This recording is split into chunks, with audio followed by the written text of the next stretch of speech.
নতুনভাবে আমাদের সামনে এসেছে। এই ভোট যাতে মানুষ সুন্দর সুশৃঙ্খল পরিবেশে মনের ফুর্তিতে আনন্দ ঘন পরিবেশে যাতে জনগণ যে উৎসাহ উদ্দীপনা তাদের মধ্যে সৃষ্টি হয়েছে এটা যাতে ভোটের মাধ্যমে প্রকাশ করতে পারে, এই জন্য আমরা সকলেই তৎপর আছি এবং আশা করি আপনারাও সাংবাদিকদের নিশ্চয়ই এ ব্যাপারে তৎপর আছেন। আপনাদের ভূমিকা এখানে অগ্রগণ্য, কারণ আপনারা জানেন প্রতিদ্বন্দ্বী পক্ষ আছে, প্রতিদ্বন্দ্বিতা যেখানেই হয় সেখানে কিন্তু সমস্যা হওয়াটা অস্বাভাবিক নয়।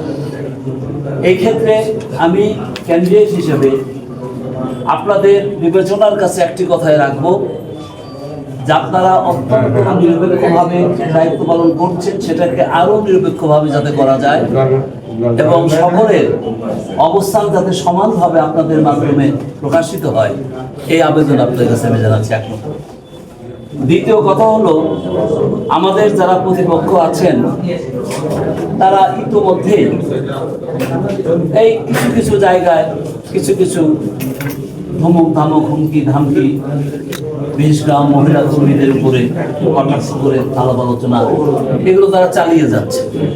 তা আমরা আমাদের কর্মীদেরকে নির্দেশনা দিয়েছি যে তারা পায়ে পাড়া দিয়ে ঝগড়া করতে চাইলেও তোমরা কোনো ঝগড়া লিপ্ত হবে না, প্রয়োজনে আসসালামু আলাইকুম বলে চলে আসবে, কোনো কথার দরকার নেই। তবুও মানুষের মন্ত্র বলা যায় না, এদিকে আপনারা যদি তৎপর থাকেন তাহলে হয়তো ময়দানের পরিবেশও যাতে সুস্থ থাকে এই ব্যাপারে অনেকটা সহায়তা আপনারা করতে পারেন। আর একটা বিষয় হলো যে আমরা সাংবাদিক ভাইদের কাছে কি চাই, আমরা চাই নিরপেক্ষ সংবাদ পরিবেশন করা। আপনারা সে দায়িত্ব পালন করেন আমি তা জানি, তারপরেও আমি আপনাদের জায়গাটুকু আবার স্মরণ করে দিচ্ছি যে আপনারা নিরপেক্ষ ভূমিকা পালন করছেন এবং আগামীতেও ইনশাআল্লাহ করবেন। যাই হোক, আমরা জামাত ইসলামী আগাগোড়াই সাংবাদিক বান্ধব। হয়তো আমরা ছোট শহরে সবসময় আপনাদের সঙ্গে সেইভাবে দেখা সাক্ষাৎ করতে পারি না বা আপনারাও সুযোগ পান না, তা আমাদের অফিস আপনাদের খোলা থাকবে। আপনারা যখন যে কোনো বিষয়ে আমাদের অফিসের সঙ্গে যোগাযোগ করলে আপনারা আমাদের পক্ষ থেকে সহযোগিতা পাবেন। আমরা এই নির্বাচনের ক্ষেত্রে আপনাদের পূর্ণাঙ্গ সহযোগিতা কামনা করছি এবং আমি মনে করি যে আপনাদের সহযোগিতা আমাদের অনেক অনেক উপকারে লাগবে ইনশাআল্লাহ। এটুকু বলেই আমি আর হলো আগামীকাল যে জনসভা আমাদের, এই জনসভায় আমি একজন নমিনি হিসাবে আমার নেতার মাধ্যমে দাবি করবো এই কথাই যে ফরিদপুর একটা দীর্ঘদিনের ইতিহাসে দেখা যায় সবচাইতে পুরাতন একটা জেলা, সেই জেলা হিসেবে যে উন্নয়ন হওয়া দরকার ছিল তা হয়নি।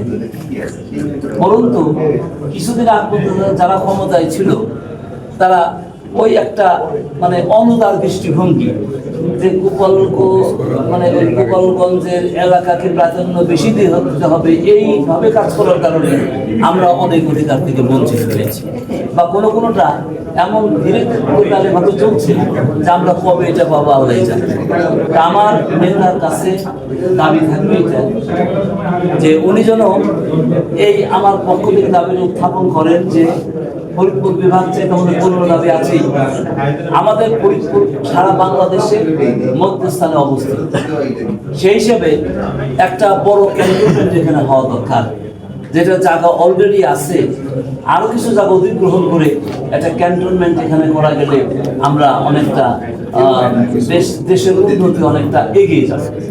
দ্বিতীয়ত আমাদের এখানে আপনি দেখেন, খেয়াল করে চিকিৎসার ক্ষেত্রে আশেপাশের 4-5 জেলা থেকে রুগীরা এসে আমাদের রুগীর জায়গা তো বেশি, রোগীরা শোবার জায়গা তো নাই, বসার জায়গাও নাই, সিঁড়ির গোড়ায়, সিঁড়ির নিচে, করিডোরের নিচে তারা যেভাবে মানবিকতাও জীবনযাপন করছে রোগীরা, এটা আসলে আমরা যখন দেখতে চাই একজন সুস্থ মানুষের পক্ষে এটা মেনে নেওয়া কঠিন।